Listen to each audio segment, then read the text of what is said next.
Bună ziua, frumoșii mei pești! Am ajuns și la voi, dragii mei, în sfârșit cu etalarea de iubire, bani și sănătate pentru luna august 2024. Mă prezint cu această voce pentru că am răcit, bine am răcit, m-a prins și pe mine COVID-ul din urmă din nou. La noi în Spania încă este foarte faimos acest virus, așadar dacă voi pe unde sunteți nu-l aveți, mă bucur pentru voi. La noi încă se simte foarte bine virusul. Da. Începem, dragii mei, să vedem care e treaba cu iubirea în luna august pentru voi toți cei care aveți soare, luna, ascendent sau Venus în pești. Probabil că pe fundal veți auzi ventilatorul meu aici, pentru că murim de cald. Sper să nu se audă foarte tare.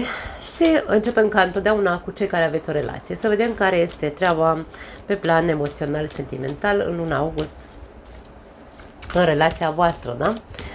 Începem cu 3 mesaje oracol, să vedem care sunt cele mai importante mesaje din punct de vedere sentimental, emoțional, pe care trebuie să le auziți pentru această perioadă. Primul mesaj: adevăr, dragii mei pești, și la voi încep să am tot felul de deja vu-uri. Nici n-am deschis bine cărțile și vedem adevăr și libertate. Următorul mesaj este libertate. Și ultimul este a primi. Mie vine să spun că aici vouă vi se oferă șansa în această lună august să vă eliberați prin adevăr. Și avem abundență. Abundența este atunci când tu te simți bine în pielea ta. Aici avem o persoană total dezbrăcată, e înconjurată, aici avem, da, bani, dar nu vorbim doar despre bani, când vorbim despre abundență. Abundența este când tu știi că indiferent dacă n-ai nimic pe tine sau nimic în buzunar, știi foarte bine că valorezi foarte mult și că nu are cum să-ți lipsească vreodată ceva în viață. Așadar, ar putea să fie pentru unii dintre voi vorba despre, pentru cei care aveți o relație, da, să fie vorba despre luna august, este luna în care, dacă tu vrei să-ți recuperezi echilibrul în relație, trebuie să te eliberezi sau să eliberezi un adevăr. Ca să ai parte de mult mai multe lucruri în relația ta, ar putea să fie, da? Abundența să ne vorbească despre lucruri care să vină către tine, lucruri benefice, bineînțeles, care să vină către tine sau către voi ca relație. Hai să vedem ce vrea să ne spună tarotul. Foarte interesante mesajele pentru peștii care au o relație. Să vedem care sunt mesajele cărților de tarot pentru voi, dragii mei. Însă, ok, l-am dat mai mic, că dacă nu, nu mă aud sigur. Primul mesaj, împăratul, wow, vezi? Deci aici vorbim despre a fi încrezător, îmi vine să spun. Împăratul. 9 de monede. Respect de sine, control, a fi propriul stăpân, a te domina pe tine, a-ți domina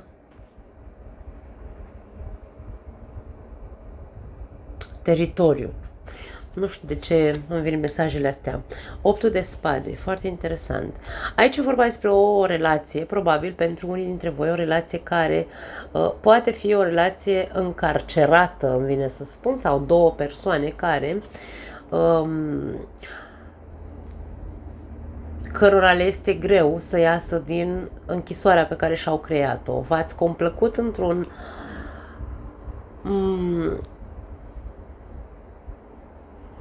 fel anume în această relație. Relația e blocată în momentul de față și parcă nimeni nu preia controlul, da? Și aici e vorba despre asta. Împăratul înseamnă control. De-aia ei se spune că e dominant, da? Ce lângă 9 de monede ne vorbește despre acel respect de sine, da? Adică cine ar trebui să preia controlul acestui aceste situații. Poate aveți vorbitorul stricat, cum zic eu câteodată. Nu mai vorbiți de mult timp pentru că, nu știu, s-a întâmplat ceva, v-ați regăsit în ultima perioadă cu relația așa stagnantă, blocantă, în care nu găsiți nicio soluție. Cineva aici trebuie să preia controlul, că ești tu, că e celălalt, cineva trebuie să elibereze această închisoare, da? Să elibereze relația din această închisoare. Foarte filozofic aici la voi. Turnul, ia uite, judecata, adevărul, da? Și pași de băte. Pentru unii dintre voi trezirea este foarte importantă. Eu cred că voi ați înțeles și ați văzut multe lucruri în ultima perioadă. Poate unii dintre voi sunteți foarte conștienți că e momentul turn sau că s-a întâmplat de mult momentul turn, că de mult aici nu mai e vorba doar despre un blocaj. Aici este vorba despre conștientizez că e dusă de râpă de mult relația. Nu mai e vorba aici de a încerca să mai mușamalizez, a încerca să mă mai împac aici, da, cu judecata poate fi împăcare. De-aia am spus la început că am avut un deja vu cu voi. Am mai văzut aspectul ăsta în lunile trecute, sau cel puțin în ultima etalare, cred, din luna august, etalarea generală, da? Aici vorbim despre dacă tu preiei controlul și îți impui respectul față de tine, până la urmă, să zici, băi, pe bune, eu merit să stau într-o relație blocată în care să nu mai pot să mă mișc? Păi e ca și cum aici zici cine sunt eu în viața mea, nu? Stau la pușcărie singur, la pușcăria asta care mi-am creat-o din anumite motive, să zicem. M-am complăcut în pușcăria asta până acum, dar acum preiau controlul, da? Pentru că oricum, eu știu aici că m-am trezit acum ceva vreme, m-am trezit și m-am dat seama că relația asta e de mult pierdută și nu mai am de unde să o mai apuc. Și vorbim despre a te renova. Aici judecata poate însemna renovare sau, da, nu știu dacă e corect în românește, renaștere, dacă vrei, da? Te-ai trezit bine la cap și ți-ai schimbat în totalitate mentalitatea aici, da? Și acum ai chef de viață, ai chef să o iei într-un fel sau altul de la zero. Dar nu e vorba de a o lua de la zero să te duci să intri într-o altă relație. Nu, aici e vorba despre eu mai am de ce să trăiesc în viața asta, că nu am 100 de ani încă, da? Cam despre asta e vorba aici. De ce să mai stau la închisoare? Da, mi-aduc aminte, uite, acum am un deja vu și mi-am adus aminte că titlul pentru luna august la Pești a fost Până când o viață amară și un trai nefericit. Îmi aduc aminte perfect. Eu am o memorie bună, dar la voi am rămas așa cu titlul ăsta. Și aici e vorba despre asta, da? Băia că tot m-am trezit și îmi dau seama că mai am de trăit, că nu, aici nu mai sunt un adolescent, aici sunt o persoană matură, vorbim despre persoane mature, atenție, putem să vorbim despre persoane care au peste 50 de ani aici, da? Și dacă tu până la 50 de ani sau, mă rog, matur poate să fie și unul de 25, dar vreau să spun, dacă vorbim de persoane care au peste 50 de ani sau de la 50 de ani în sus, care s-au complăcut într-o relație în care poate nici măcar nu a existat, cel puțin în ultimii ani, n-a existat respect, n-a existat niciun fel de a da și a primi între cei doi, da? Nu a existat o reciprocitate, dar totuși, na, din motive de XY ne-am complăcut și am rămas în continuare în relația asta. Dar când s-a făcut lumină în capul meu, în viața mea și văd că, băi, stai puțin, că mai am și eu ceva de trăit, acum vreau, probabil, să fac pasul, da? N-aș spune neapărat că acum gata, vezi, Doamne, toți peștii care au probleme, bineînțeles, în căsnicie, ori să-și ia tălpășița, nu neapărat. Uite, unii dintre voi, da, Caleașca, sunteți pe picior de plecare. Steaua și 3 de spade. Sunteți pe picior de plecare și totuși, pentru că steaua înseamnă vindecare, iertare, împăcare și așa mai departe, da? E ca și cum aici inima nu te lasă. Ce ai pățit, dragul meu pește?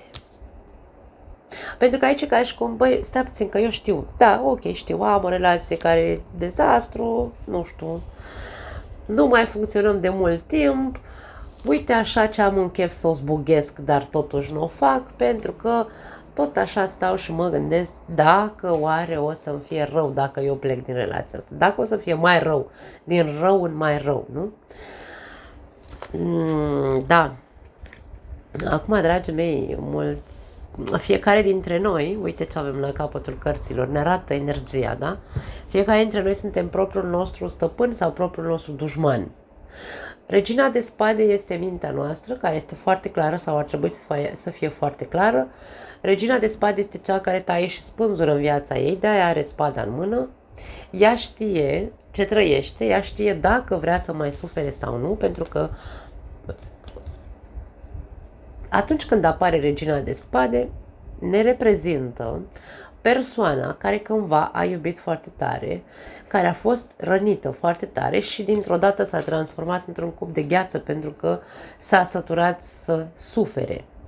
Și în momentul în care ne săturăm să suferim, avem o atitudine, uite așa ca asta, cu capul sus, corpul drept, da? Spatele drept și spunem, băi, stai puțin, că eu trebuie să învăț să tai niște lucruri, să pun niște limite. Eu sunt cel care taie și spânzură în viața mea, da? De ce să stau să sufăr în continuare? Și tu alternezi aici, din câte observ, între să mai dau o șansă relației astea sau să o zbughesc din relație. Frica poate fi una destul de mare, pentru că nu știi ce se află în exterior, în cazul în care vrei să ieși din această relație. Dar dacă tu preiei aici controlul vieții tale, nu văd un divorț în momentul de față. Unii dintre voi poate chiar sunteți separați, unii dintre voi chiar poate sunteți la distanță, unii dintre voi chiar poate stați, nu știu, poate este o relație în care eu cunosc o familie, pești și scorpioni, de exemplu, sunt ei doi, în care ea e în România și el e plecat, nu știu, prin Franța, prin alte locuri, da?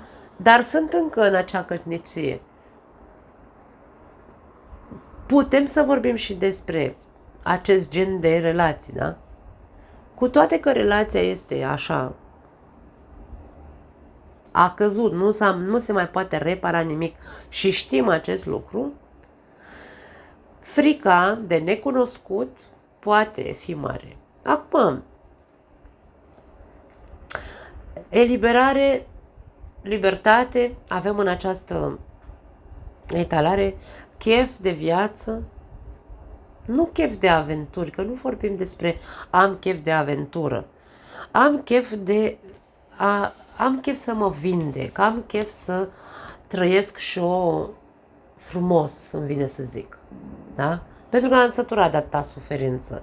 Unii dintre voi, dacă preluați într-adevăr controlul asupra a ceea ce trăiți, pentru că ceea ce eu văd aici nu are cum să fie povestea unei cantități mari de persoane, da?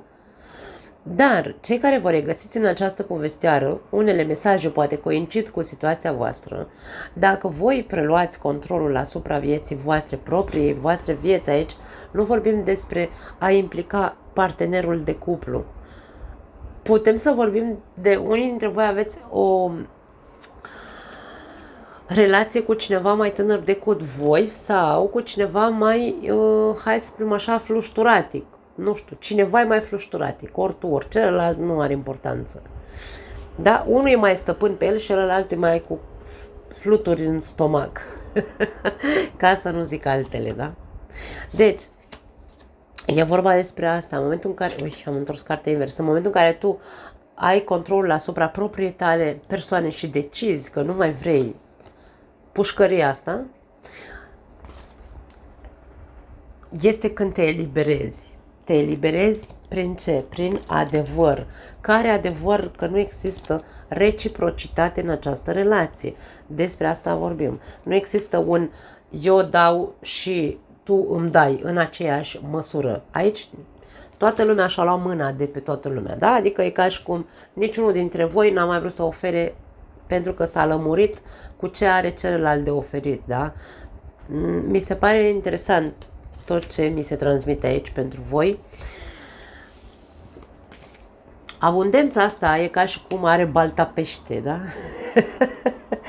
Dragă pește, balta are mai mult pește, chiar dacă ți-e frică și nu știi ce o să fie în cazul în care ieși din această relație și, na, dacă tu nu preiei controlul la ceea ce trăiești și mai vrei să dai o șansă acestei relații, evoluția acestei noi șanse pe care o vei da, va fi aceeași.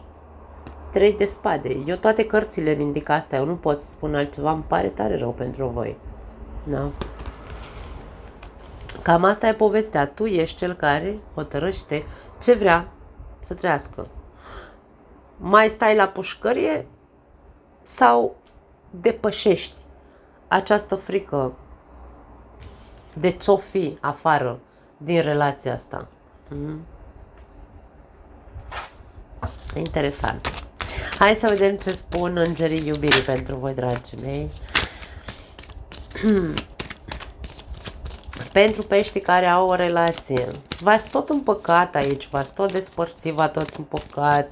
A fost totul așa un cerc aici și 8 de spade e ca un cerc vicios. Mereu ne-am întors în la aceeași pușcărie. E ca și cum ar fi arcana minoră de la roata norocului, dacă vreți. Da? Unii dintre voi poate pentru copii. Poate să fie una dintre variante. Dar acum că v-ați făcut mari, dragii mei, da? Ați mai crescut așa, v-ați mai maturizat și voi,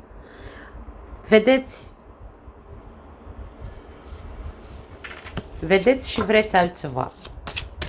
Pentru că aici e o dorință, steaua întotdeauna vine cu dorințe. Vreau altceva, nu mai vreau suferință. Cel puțin acum m-am trezit și știu, dacă nu știu ce vreau, cel puțin știu ce nu mai vreau, da? Nu mai vreau 3 de spade. Foarte tare. Hai să vedem. Îngerii iubirii ce vor, dragii mei, să vă transmită. Conversație cu inima deschisă. Aici, deci, adevărul ăsta despre care vorbeam la început, ne accentuează sau ne confirmă îngerii iubirii că e momentul să aveți o conversație cu inima deschisă. Vorbește sincer despre sentimentele tale cu partenerul de viață. Spune-i, domne, uite, tu nu vezi că noi nu mai funcționăm? Nu știu, ce facem? Relație karmică. Hei, da, interesant. Aici, în afară de judecată, nu am altă carte care să-mi arate că e o relație karmică. Poate fi. De ce nu? Dacă a existat, mai ales pentru cei care v-ați învârtit în acest cerc, ne-am împăcat, ne-am despărțit, da? Am ajuns din nou în același cerc, la aceeași pușcărie. E vorba despre o relație karmică. Relațiile karmice vor să ne învețe lecții. Cartea judecata vine cu probele, acele lecții karmice. Da? Proba suferinței sau proba ieșirii din suferință, a preluării controlului asupra persoanei, da? Asupra mea, ca persoană. Nu mai stau să mi se calce inima în picioare. Preiau controlul și zic că stai puțin că m-am cam săturat. Da? Și atunci, bineînțeles că se rupe karma, cum s-ar zice, da? Iubire adevărată. Da, nu are niciun sens. Nu are sens această carte. Poate pentru unul dintre voi doi sau unul dintre voi doi consideră sau a considerat că această relație este, sau mă rog, că persoana cu care ești sau celălalt a considerat că tu ești persoana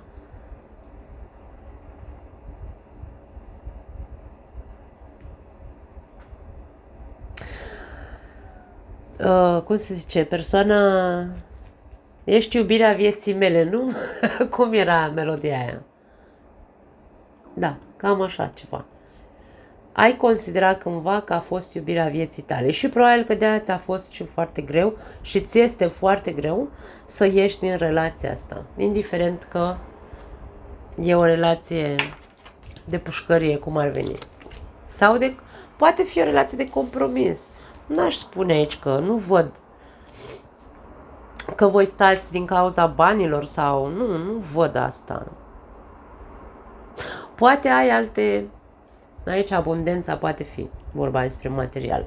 Poate ai alte motive pentru care stai în relația asta dacă nu sunt copii. Da? Motive financiare, că ați construit case, nu știu, dragii mei, că nu este de Doamne ferește, eu nu scot pe nimeni la tablă, că fiecare avem musca noastră pe căciulă, așa că eu nu sunt aici, nu vin niciodată ca să trag pe nimeni la răspundere. Poate fi pentru unii dintre voi, dar e puțin important. Da, cam asta e, dragii mei, ceea ce vedem pentru voi. Foarte interesante deja vu-urile care le-am cu voi. Trecem la cei singuri, să vedem. Peștii mei frumoși. Voi cei singuri, dragii mei, ce se întâmplă în luna august pe plan amoros?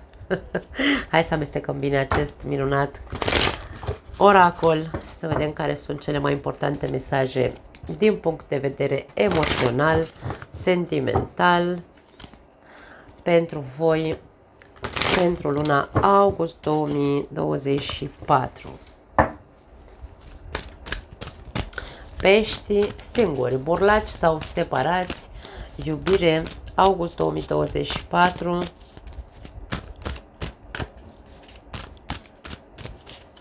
Ok, mai amestec o dată. Bun, acum da. Ai, și la voi am mai văzut acest mesaj în trecut. Recunoștință, ci că trebuie să fii recunoscător pentru ceva. Hai să vedem ce vrea să mai iasă. Încredere și manipulare. Hei, avem diavolul aici. Coerență avem la capătul cărților. Ok, aceste două mesaje sunt foarte, foarte asemănătoare, aceeași, hai să spunem cât de cât aceeași poziție, același tip de energie, avem minte, suflet și percepție în jurul nostru, avem același lucru și aici. Încredere și ăsta era coerență. Încredere în ce îți spune mintea ta, în ceea ce îți spune inima ta și în ceea ce tu percepi. Voi, peștii, sunteți foarte perceptivi sau senzitivi, ca să spunem așa. Sunteți o zodie de apă, la fel ca și Scorpionul, la fel ca și Racul. Voi aveți simțurile foarte dezvoltate din punct de vedere intuitiv, din punct de vedere al, după cum am zis, simțiți energiile, da? Voi cred că mirosiți de la o poștă, voi incluzând toate zodiile de apă, mă refer, mirosiți de la o poștă sau simțiți vibrația persoanelor și știți cine zice, hai să spunem așa, cine e de încredere și cine nu. Ideea aici este că tu trebuie să fii coerent, pentru că ai o mare problemă aici, cineva ori poate să te manipuleze și tu nu ești conștient de lucrul ăsta, ori tu ai această putere să-i manipulezi pe ceilalți. Fiind vorba despre etalarea ta, eu aș spune că aici este vorba despre faptul că tu ești prea încrezător și poți fi ușor manipulat. Eu asta simt, în principiu, pentru unii dintre voi. Vom vedea ce vrea să ne spună și tarotul. Acum, această recunoștință e ca și cum mulțumește, fii recunoscător pentru toate momentele. De-aia spun, fii coerent aici. Adu-ți aminte. Adu-ți aminte ce ai simțit în momentul în care, dar fii recunoscător pentru ceea ce spun acum, da? Fii recunoscător pentru toate momentele în care tu ai avut încredere în cineva și după aia ai văzut că de fapt te-a manipulat. Pentru că te-a învățat ceva. Sau cel puțin ar fi trebuit. Da? Foarte interesant cum se întorc aici mesajele. Hai să vedem ce zice tarotul pentru voi, dragii mei. Peștii mei frumoși, cei singuri, borlaci sau separați, august 2024. Da, întotdeauna pregătesc cărțile dinainte, dar îmi place să rămân în context și să ne conectăm la cât mai mulți dintre voi și cât mai bine, da? Ok, s-a întors o carte. 9 de cupe s-a întors. Frumoasă carte, ne arată o autostimă bună. Ok, hai să tăiem. Și să vedem. 8 de cupe. 8 de cupe se duce către 9 de cupe, care îl văzusem că se întorsese, da? 8 de cupe, as de bâte și 5 de cupe.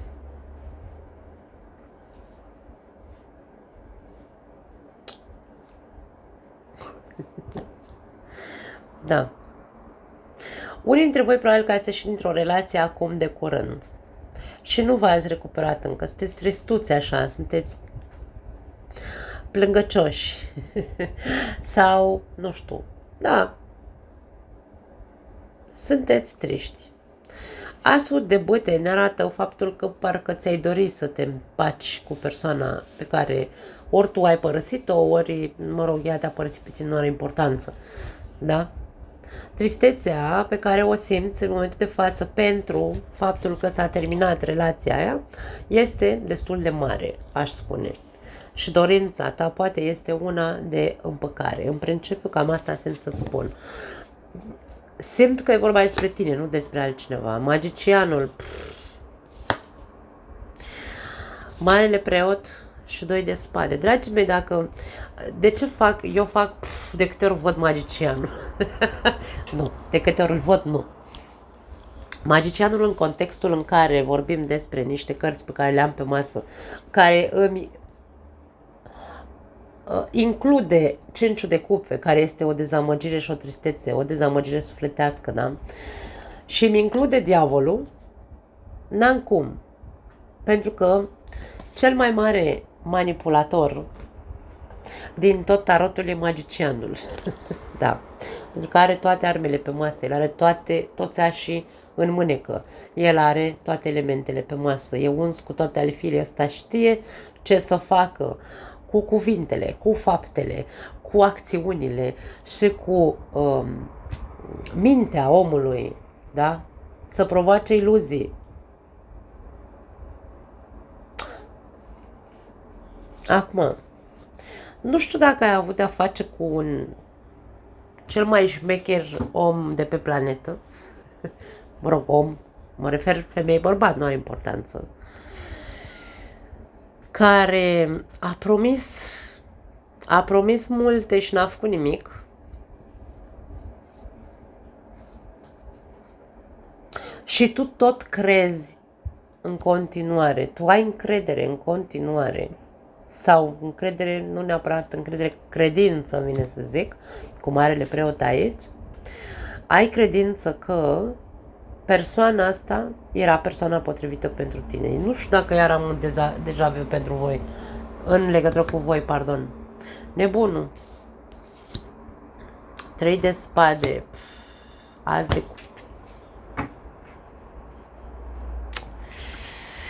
Regina de cupe la capătul cărților.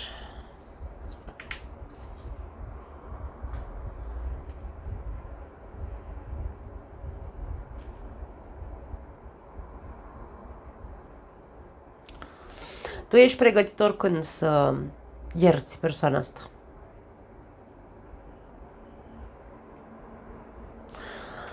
Eu n-aș spune că se întoarce la tine. Dacă asta vrei să auzi, nu. Nu se întoarce această persoană. Aici e vorba despre tine. Când o să ai curajul să depășești etapa asta. Nebunul vine și ne spune că, ok, e momentul acum, aș spune luna august, este un bun moment să înveți odată lecția durerii, ca să te vindeci. Vezi ceea ce spuneam mai devreme, în primele mesaje. Dacă tu ai avut a face cu, hai să spunem așa, cu manipulatori în viața ta, fii recunoscător acelor manipulatori că te-au făcut cumva din om neom, dacă vrei, că ți-au dat niște lecții, probe și lecții emoționale. Au vrut să te învețe ceva, să crești mare, să fii propriul tău stăpân din punct de vedere emoțional, să ai o autostimă bună, să nu devii dependent sau să te lipești de persoana aia, să nu poți să trăiești fără ea. Da? Lecția asta era prin care tu a trebuit să ai povești cu manipulatori. Da? Dacă tu mulțumești acestor manipulatori, vei reuși să te vindeci, vei reuși să găsești în tine acest curaj să depășești acel capitol și să începi odată pentru totdeauna cu inima deschisă, să te deschizi către alte relații, indiferent că vorbim că orice relație are și bune și rele, da? Deci nu e vorba aici despre a trăi cu frica în sân, că vezi, Doamne, toate relațiile sunt dureroase. Nu e despre asta.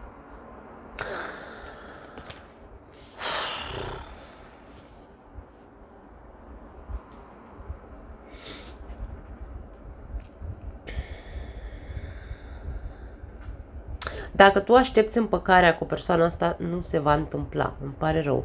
Eu asta văd aici. Intenția ta, dacă este să revii cu persoana asta, nu este viabilă sau valabilă. Nu știu dacă e viabil, e corect. Da. Diavolul ăsta aici, manipularea asta, este pur și simplu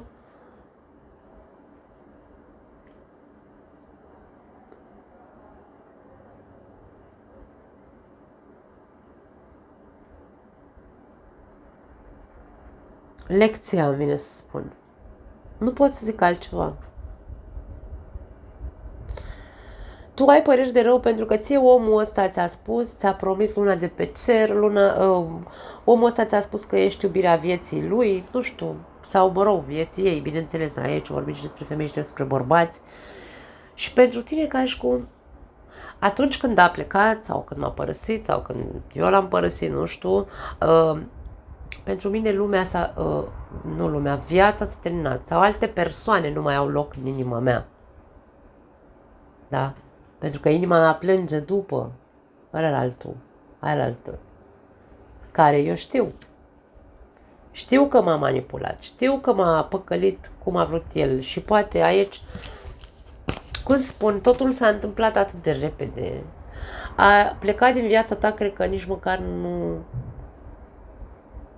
nu știi când a dispărut aici. A dispărut ca măgarul în ceață, nu mai știi nimic de el, de ea. Și tu de atunci stai și îți lângi rănile și stai și plângi și stai și zici, Doamne, cum am putut să pățesc așa ceva? Eu vreau să înțeleg, vreau să... Oportunitatea pe care tu ți-o dorești cu persoana asta poate este doar pentru că ai nevoie să înțelegi. E foarte simplu să înțelegi. Ascultă-ți mintea și inima și vezi ce percepi în jurul tău ca să-ți dai seama de fapt despre ce era vorba aici. Era vorba că e ca fraza aia care zice în România, nu? Și-a scuturat căciula și a plecat. Nu a vrut probabil altceva de la tine. Poate da, de ce nu? Hohoț a promis aici și, după cum am zis, luna de pe cer, dar asta nu înseamnă că și avea de gând să se țină de promisiune, da? Cam asta e ceea ce vedem pentru voi, dragii mei. Îmi pare rău.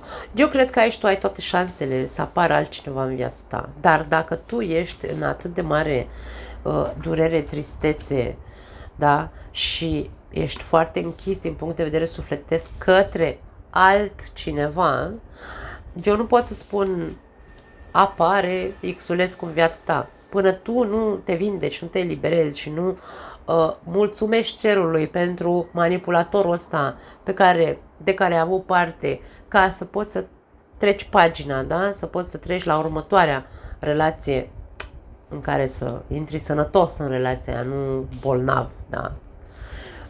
Până atunci nu pot să zic că apare cineva în viața ta neapărat. Alții dintre voi vreți să ieșiți dintr-o relație, vorbim despre cei singuri, dar sunteți implicați într-o relație de 3, într-o relație de aventură cu cineva care este deja căsătorit, da? Și pentru voi aici, e ca și cum v-ați săturat să fiți voi, știu și eu, cea de-a 3-a roată la căruță și probabil că unii dintre voi veți alege să rupeți această relație, chiar dacă nu vă este ușor. E ca și cum, mulțumesc, Doamne, că mi-ai dat persoana asta. Da, poate unii dintre voi aici iubiți această persoană, nu zic că nu. Sau poate chiar amândoi voi iubiți, dar problema este aici că cineva este foarte căsătorit. Da? Și indiferent că această persoană promite că va renunța la familie și va fi cu tine, niciodată nu se întâmplă acest aspect. Și vei decide probabil aici cu nebunul, magicianul, nebunul, numărul 0, numărul 1, să îți iei propria viață în mâinile tale și să spui, ok, eu așa nu mai vreau, trebuie să fac ceva pentru mine.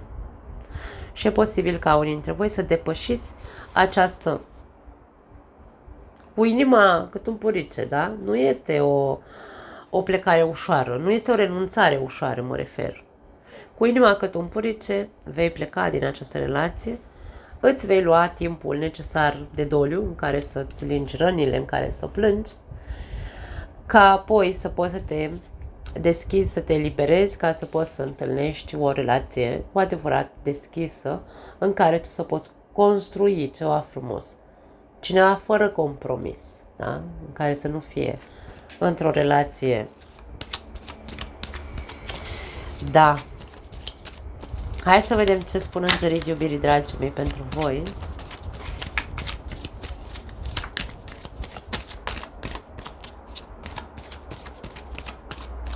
Ideea e că e o lună în care peștii vor avea o energie destul de coerentă.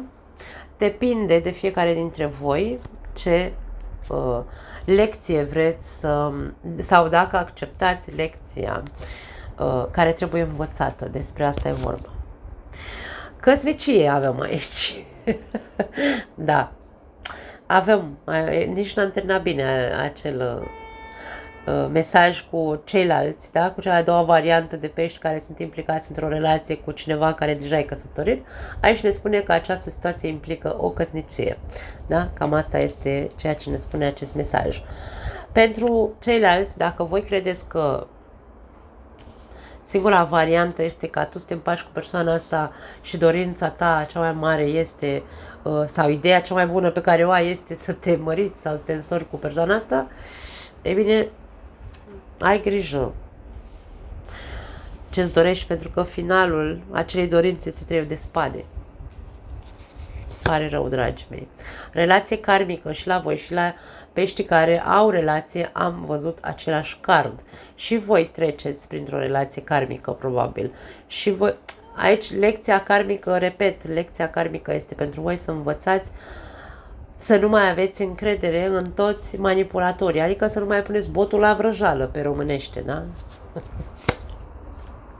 Și dacă vedeți că v-ați împiedicat din nou de un manipulator, dragii mei, e momentul să ne trezim la un moment dat, da? Judecata aduce trezire.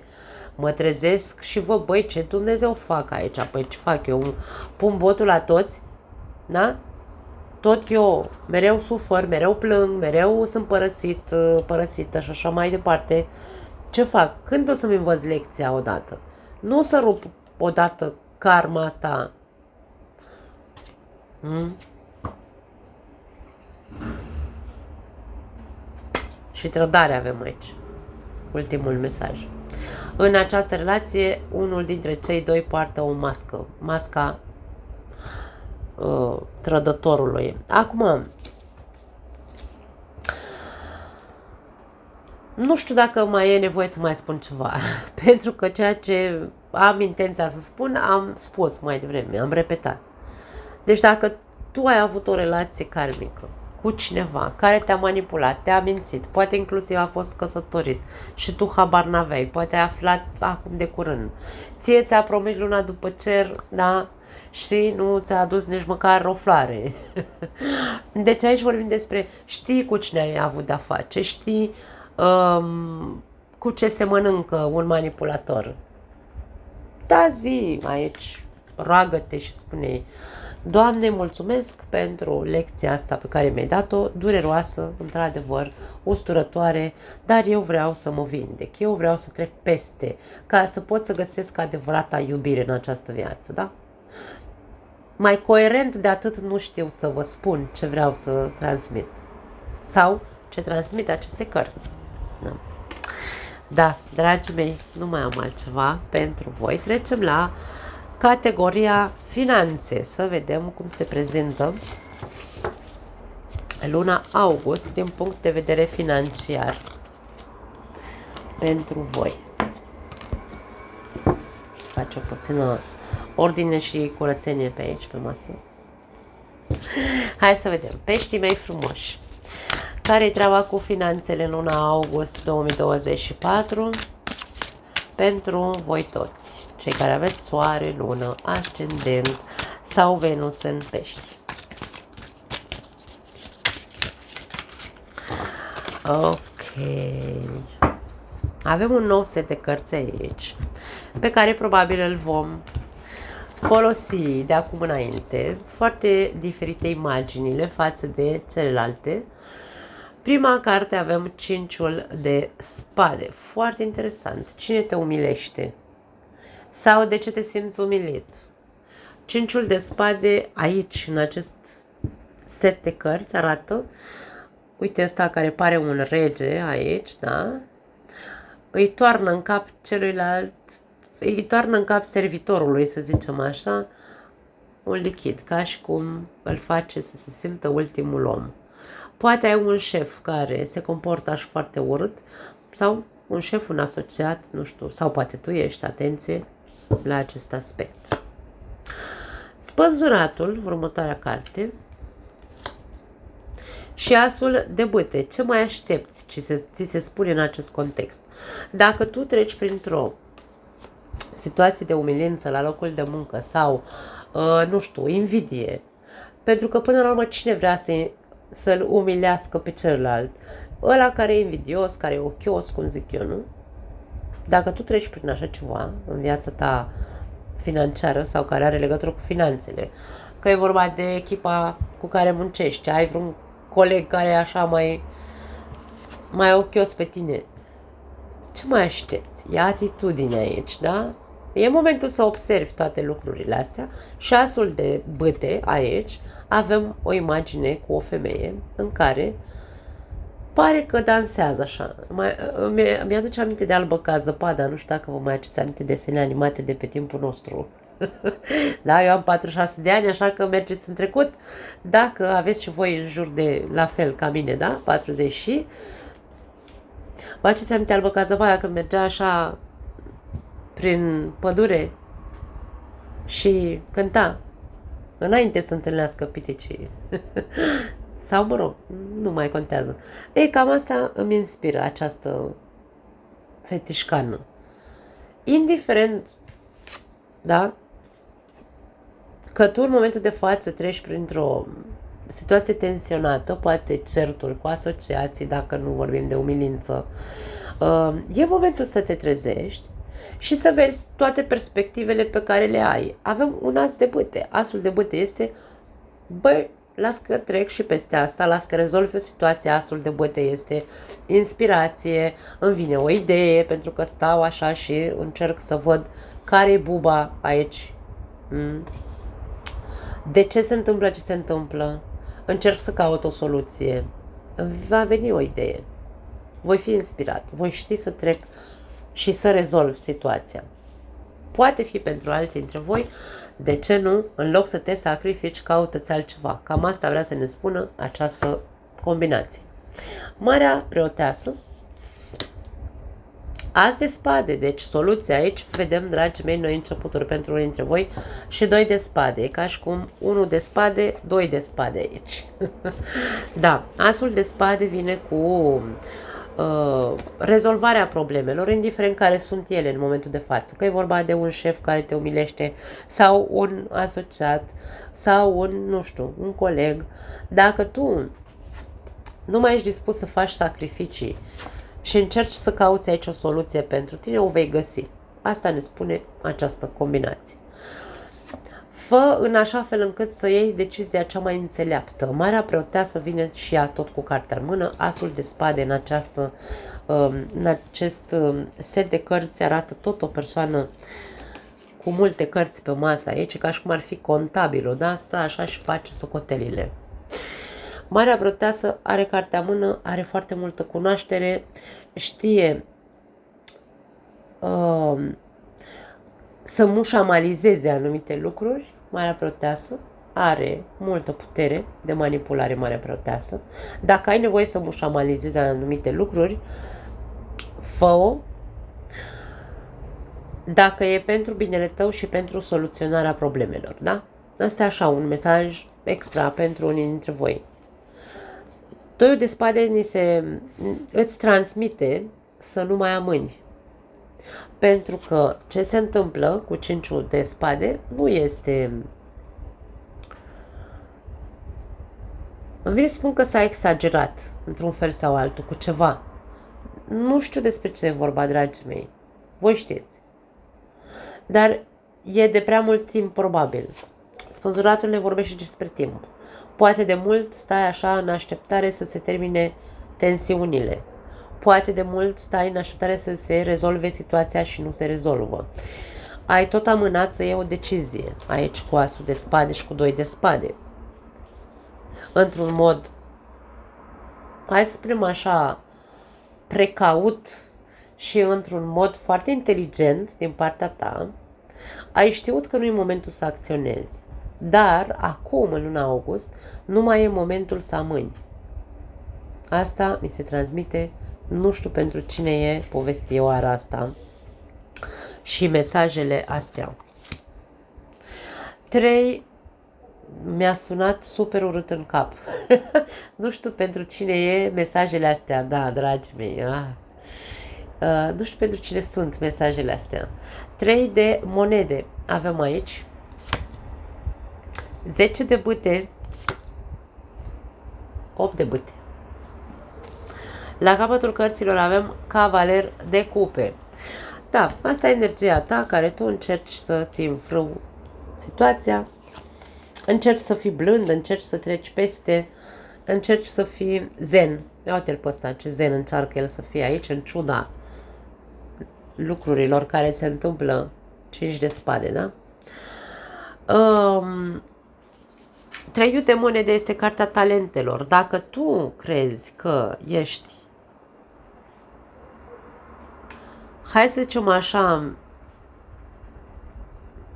înjosit sau invidiat pentru că ai talente, poate unii dintre voi aveți talente ascunse și abia așa încet, încet vă descoperă lumea ce vă poate capul și de aia sunt invidioși și de aia încearcă să vă pună cumva cu botul pe labe și să vă umilească. Da? Dacă abia acum vorbim despre, sau poate ăsta e motivul pentru care se întâmplă ce se întâmplă din punct de vedere financiar în viața ta, 10 de bâte îți transmite că n-ai de ce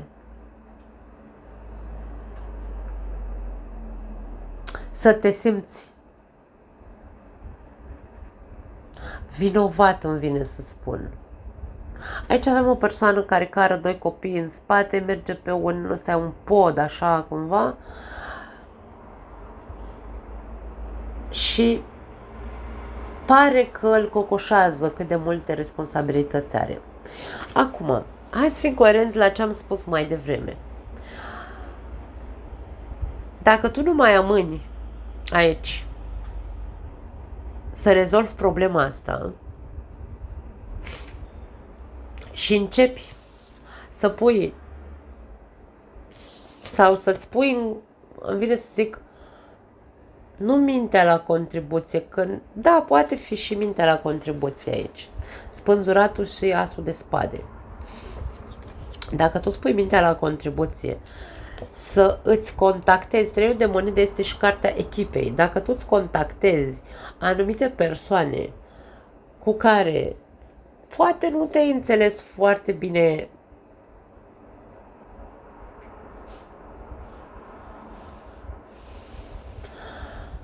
dar care aceste persoane pot fi colacul tău de salvare sau deschiderea unor uși. Te pot ajuta aceste persoane. Nu te chinui singur să ieși de acolo, să rezolvi singur situația. Ai un grup de persoane care, ok, te apasă, nu te apasă, poate n-ar strica să ai o conversație cu persoanele astea. Trimite un e-mail.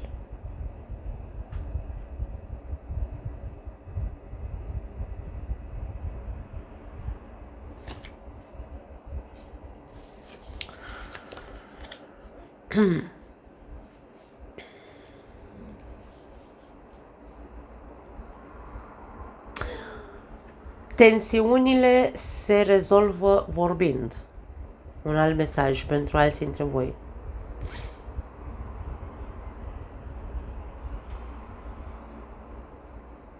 Dacă îți dai seama ce excese ai făcut și tu, excese de responsabilitate, poate, nu știu, tu ai fost cel care ai spus întotdeauna lasă șeful că stau eu 15 ore la muncă, nu e nicio problemă. Și dintr-o dată normal că ajungi și tu să fii fără energie, da? Și să refuzi. Și în momentul în care refuzi, ăsta, șeful tu, ce face e că începe să îți dea cu cana în cap, nu? Zice, păi stai mă, Ioane, n-ai zis că la tine nu e nicio problemă și poți stai 15 ore la muncă? Da? Deci aici e vorba despre asta. Totul se poate rezolva discutând. As de spade, 8 de bâte. Nu pot să zic altceva. Rezolvarea este comunicarea asertivă, să puteți să rezolvați sau să puteți să pactați. Asul de spade e un pact, un nou început, as de bâte, un nou început, 3 de monede, persoane care te pot ajuta să ieși din această situație tensionată. Cam asta e imaginea din punct de vedere financiar. Nu pot să spun, dragii mei, altceva. Hai să vedem un mesaj care de la oracolul Scopul Vieții, care să ne indice un pic despre ce e vorba. Ok. Numai puțin. Că aici s-au întors o grămadă de cărți și nu vrem decât unul singur. Un singur mesaj. Ok, ăsta. Cărți de oracol. Wow, e prima oară când văd acest mesaj că iese. Ești capabil să percepi răspunsuri din cărțile de tarot sau de oracol pentru tine și pentru ceilalți în ceea ce privește orientarea celorlalți. Ca și cum, uite, ești ca mine așa, dai în cărți. De ce nu? Unii dintre voi poate chiar aveți legătură cu așa ceva. Și poate la voi umilința e vorba despre alte persoane, poate care comentează ori la adresa voastră. Nu faceți, dragii mei, nu vă bateți capul. Vedeți-vă de treaba voastră dacă vorbim despre asta. Dacă nu, poate acest mesaj poate vrea să spună du-te și caută ghidare la cineva care știe să dea în cărți. De ce nu? Poate fi. Orientare. Caută orientare. Poate fi și asta. Da.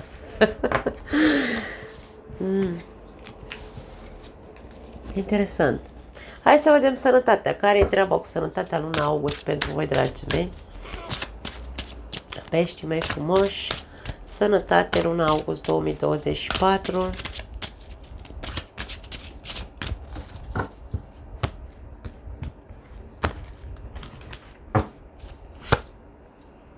Îndrăgostiții,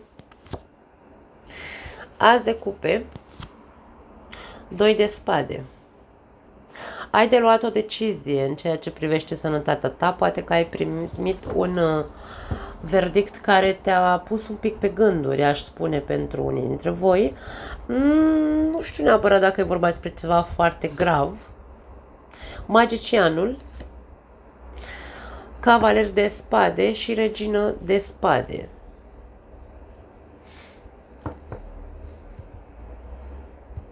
Cred că a fost aici, ori este un răspuns contradictoriu între ceea ce simptomele pe care le ai tu și ceea ce ți-a spus medicul, parcă nu se pupă ceva aici. Și tu ești pus în fața unei alegeri în care să zici, băi, ok, stai puțin. Îl cred pe ăsta ce îmi spune sau cred ceea ce eu simt? Pentru că aici este vorba despre asta. Da? Tu ești cumva în... Nu tu, te bagă în ceață medicul, de exemplu, și îți zice că ai ceva ce tu nu simți, pentru că tu simți altceva de fapt. Da? Poate alegerea pe care trebuie să o faci este să mergi să cauți. Acum nu m-aș duce atât de departe să te duci să bați cu pumnul masă la medic, dar cel puțin să ceri explicații. Sau să te duci la alt medic să-ți facă din nou aceleași investigații. Nebunul, Justiția, hei, și Steaua. E o chestiune de... Mie vine să spun că cineva aici a dat un diagnostic greșit. Nu știu de ce vine să zic asta. Și aici e o chestiune de justiție, da? 3 de băi avem la capătul cărților. E ca și cum, doamne, dacă s-a făcut un... Poate să fie malpraxis pentru unii dintre voi. Da. Ori v-au dat un diagnostic greșit și v-a făcut un tratament greșit și v-au pus pe voi într-o poziție în care până la urmă să vă treziți și să ziceți, băi, stai puțin că nu, mie tot nu-mi trece, degeaba mi-a dat aici un tratament, l-am luat, mie nu-mi trec simptomele pe care eu le am și dintr-o dată probabil o să te așezi în poziția justițiarului într-un fel sau altul și există 2 variante. Ori te duci și te cauți la un alt medic să vezi dacă într-adevăr tratamentul pe care îl ai coincide cu boala pe care o ai sau ceva de genul, ori aici există a doua opțiune, să vă înarmați de curaj și să mergeți să dați spitalul în judecată sau medicul, da, direct. Este vorba despre asta aici, dar finalitatea este una bună, pozitivă. Steaua vine cu... Mie mi-arată ca și cum că nu are nicio treabă să ai boala respectivă. De-aia am simțit aici chestia cu malpraxis. Dacă aveți de gând să dați în judecată medicul sau spitalul, aici aveți câștig de cauză. Da? Cam asta e. E foarte... Nu ne vorbește despre o boală în concret, dar ne vorbește despre un diagnostic greșit, probabil. Opțiunile, alegerea este a voastră, opțiunile sunt 2, după cum am zis. Ok, vroiam un card de la oracolul cu mesaje vindecătoare sau cu mesaje de vindecare și a sărit unul și îl vom lua. Acest mesaj zice așa: eliberează-te de nevoia de a te plânge. Aici această persoană e ca și cum îi iese din chakra gâtului porumbei negri, ca să nu le numim ciori, că n-au fețe de ciori. Și avem un mesaj aici, în spate, care zice așa: evaluează onest dacă ești un plângăcios. Da, evaluează cu onestitate, trebuia să traduc mai corect. Dacă ești un plângăcios, indiferent dacă acele lucruri de care te plângi le împarți cu ceilalți sau ți le păstrezi pentru tine, ești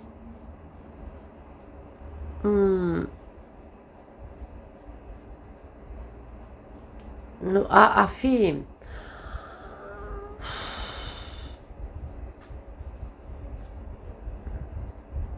Nu știu cum să traduc cuvântul ăsta.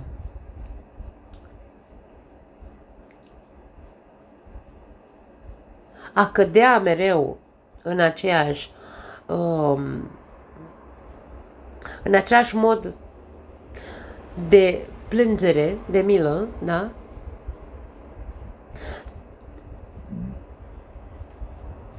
În toate aceste plângeri de milă trebuie să vezi că există multe, hai să le zicem, binecuvântări, multe binecuvântări în spatele acelor plângeri. De ce te plângi atât de mult? Obiectivul tău trebuie să fie să te eliberezi de acea boală de a te plânge și în loc de a te plânge să vezi partea pozitivă sau să vezi binecuvântările în această viață. Da? Pentru unii dintre voi, nu știu aici dacă eu nu văd în această etalare acest aspect. Nu știu dacă are legătură cu ce am văzut mai devreme, nu cred. Cam asta e, dragii mei, nu mai am altceva pentru voi. Vă pup cu mare drag, îmi cer scuze pentru bâlbâiala mea de aici, dar na, cam asta e. Ne vedem data viitoare. Ciao!